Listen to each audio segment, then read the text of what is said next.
It was a great event, finally kicking off a huge piece of infrastructure and a huge project that we've been focused on at the city here for several years now. So it was an incredibly exciting event to get that wrapped up and officially have the ribbon cutting ceremony. We had a number of our partners that helped us get to this point from across the state and federal government. It was Senator Limmer was there. We had some representatives from the I-94 Chamber of Commerce who were kind enough to let us borrow their official giant scissors, which really makes the ribbon cutting ceremony, in my opinion.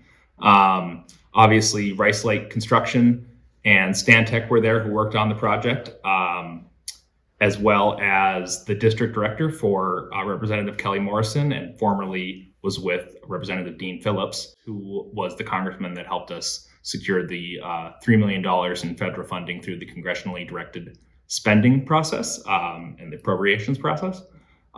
So it was great to have her there in both of those capacities, as well as all of council, myself, and former council member Alan Schultz.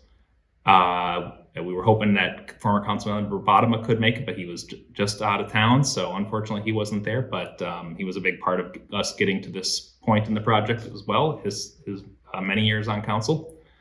And we had just about everyone from staff come out to the project to take a look at it. Certainly all of our public works department, because it's a big deal for them especially, but for the entire city, as well as our PD was out helping us get to and from the site and went through the tour with us to some of the officers. And it was just a really great time. And I would certainly say one of the main highlights to me was I didn't know this going into it, but it was kind of a fun surprise at the very end. We had a table full of little plastic shot glasses where we could all try and do a toast to the new Corcoran water.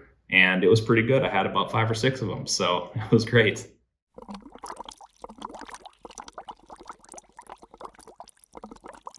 Yeah, so it's obviously our first kind of foray into having our own municipal water system, which is a pretty big deal, and it was a pretty big undertaking. So that includes basically the entire project that we're talking about includes the new water tower, which is just next to the Hope site on County Road 30. You can't miss it. I will add a little plug that we are currently in a competition for best looking water tower. I believe it's a nationwide competition, so hopefully keep an eye out on the city webpage and we'll have some information on that.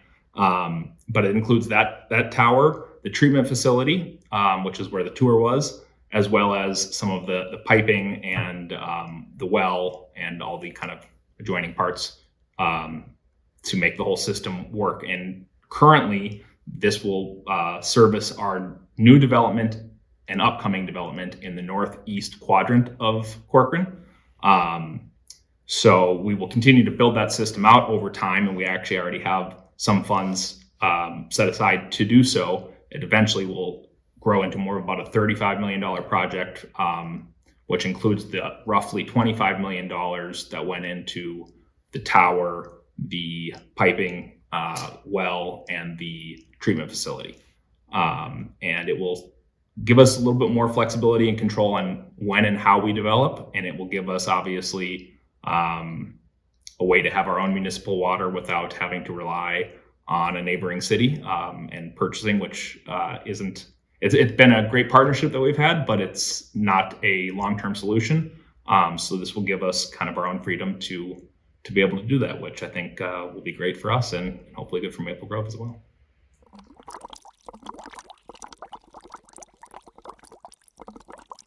I don't think they will. It went live a little while ago, and I believe last I checked with staff, we had one call that was the resident believed they had increased water pressure. And so we've had no complaints and one possible compliment. So I don't think you should notice too much of a difference. It's coming from the same aquifer as water was with Maple Grove. And so the source is relatively similar, and it's top-notch facility in terms of the actual treatment, and it really should not notice a difference. So hopefully that continues.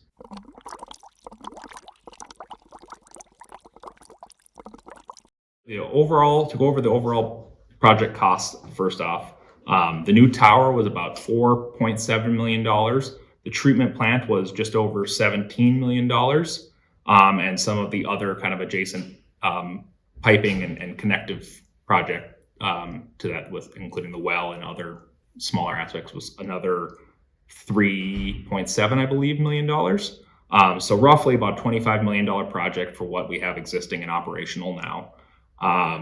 And that will be built out in the relatively near future, in the coming years, to be about a $35 million system and project that we're already working on a booster station, as well as the pipes and everything to get to a second tower or storage tank, one or the other, likely in our southeast corner of town. So the current facility being in the northeast, it'll be just on the southeast, and that will take care of the west, or the eastern half, of Corcoran when it is fully built out. And in terms of some of the funding sources we had, we were really fortunate to be able to work with Representative Phillips, who helped us go through the congressionally directed spending program with congressional appropriations, and we secured $3 million, which was a huge help to get us to. It's a big expense for a city of our size, and that was a huge help, as well as Representative Robbins and Senator Limmer helped us through the state bonding process, in which we received $10 million from the state to go towards building out the entirety of the system and really filling it out. So altogether, of that $35 million, that's about $13 million that we've gotten from our state and federal partners, which about 37% of the overall project cost. Humongous help. So we're very grateful to our partners there. And the rest has been long-term planned and bonded for appropriately. And finally, we're able to take action on it and get that taken care of. And now it's all behind us. So we're pretty excited about actually having the operational system good to go.